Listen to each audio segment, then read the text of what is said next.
I thought she got fouled. I think it's pretty egregious what's been happening to us the last few games. A minus 31 free throw discrepancy. And I might be able to understand it if we were just chucking threes, but we're not. We're attacking the rim. And the disrespect right now for our team has been pretty unbelievable. So it's disappointing. Then she holds her, watch this, with her shoulder and on her arm when she follows through and then fouls her for the fourth time on her arm. It's cheating. It's plain as day. The haters will say she got locked up. Yeah, if you're fouling the whole game. But I'm going through this entire game. The corrupt refs gave this game to New York and they still barely won. They were robbed. Plain and simple. The Indiana Fever lost to the Liberty by 2 points. But it wasn't just a loss. It was a robbery in full view. A minus 31 free throw difference across recent games.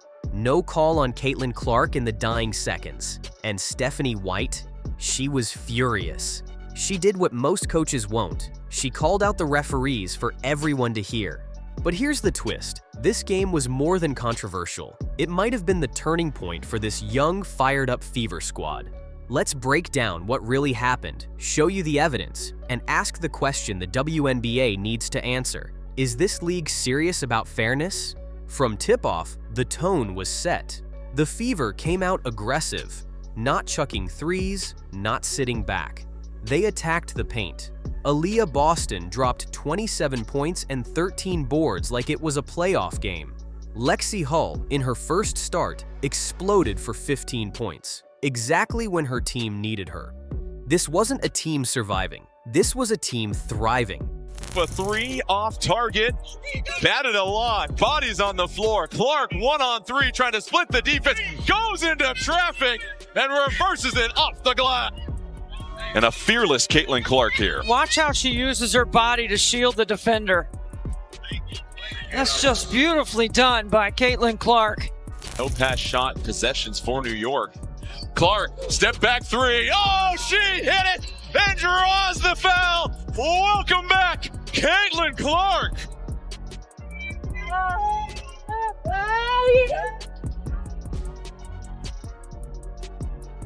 But the whistles? Silent.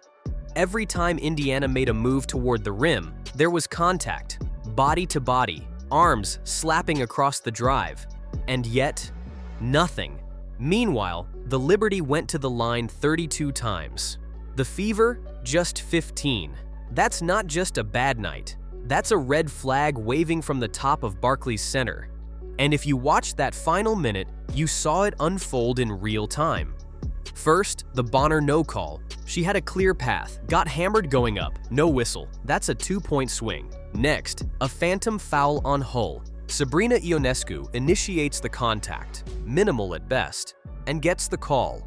Our third quarter was really, really good. Obviously, if we won the quarter by 17 points, that's what put us in a position to have a chance to win. So essentially, we really played one good quarter of basketball and lost to the defending champions by 2. So I guess that's positive. A lot of ways to continue to get better. A three off target, batted a lot, bodies on the floor. Clark 1-on-3 trying to split the defense, goes into traffic and reverses it off the glass.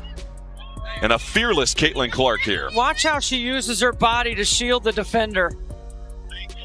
That's just beautifully done by Caitlin Clark. 2 free throws. Liberty takes the lead. Then, the dagger.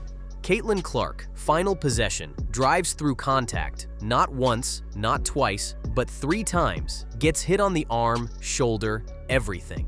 The ref swallowed the whistle. Game over. In 3 straight possessions, the officials shifted momentum completely. And for the Fever, that wasn't just a loss. That was theft. Stephanie White didn't mince words. "I thought she got fouled," she said post-game. "And the disrespect for our team right now, it's unbelievable." She's not wrong. This isn't about a single game. White dropped a bomb, a 31 free throw deficit over recent matchups. Her team isn't camping out at the arc. They're playing downhill, going to the basket, and getting punished for it. There's a system, sure. Coaches can send clips to the league, file complaints. But White made it clear. The system is broken. The league shrugs. Games move on. Nothing changes. That's not accountability. That's a cover-up. But here's where things flip. What if this chaos is exactly what Indiana needed? Refs messed up 3 calls in the last 3 possessions of this game. First, DeWanna Bonner gets absolutely destroyed, no call. And this is the worst one. There's 1 foul, there's 2 fouls. Then she holds her, watch this, with her shoulder and on her arm when she follows through and then fouls her for the 4th time on her arm. It's cheating, it's plain as day. The haters will say, she got locked up. Yeah, if you're fouling the whole game, but I'm going through this entire game. The corrupt refs gave this game to New York and they still barely won. What if this fire makes them stronger? They're not getting the calls, they're not getting the respect, and yet they're right there. Clark said it best, we're 2 possessions from being 4-0. Think about that, 2 baskets away from being undefeated. This team is not far off. They're building chemistry. They're learning to take punches and punch back harder. That's what contenders do. They take controversy and turn it into identity. And they're deeper than anyone thought. Boston is already a franchise cornerstone. Hull just proved she's starter material. Caitlin Clark, even with the pressure, double teams, and body checks, she still delivered 18 points and 10 assists. This isn't just about Clark carrying the load, it's about the whole team rising. And let's not forget Natasha Howard, Sophie Cunningham, and Dantas from previous games. The Fever are getting production across the board. This isn't just about calls, it's about character. Bad whistles expose who you are. The Fever could have collapsed. Instead, they fought. They went toe-to-toe with the defending champs. They dominated the 3rd quarter by 17 points. They built a 12-point lead in the 4th. This wasn't a fluke. This was statement basketball. The refs can't stop what's coming. If anything, they're fueling it. The disrespect, the bias, the missed whistles. It's turning this team into something dangerous, something united, something pissed off and playoff ready. White made one thing crystal clear. They're not just asking for better treatment, they're demanding consistency. That's it.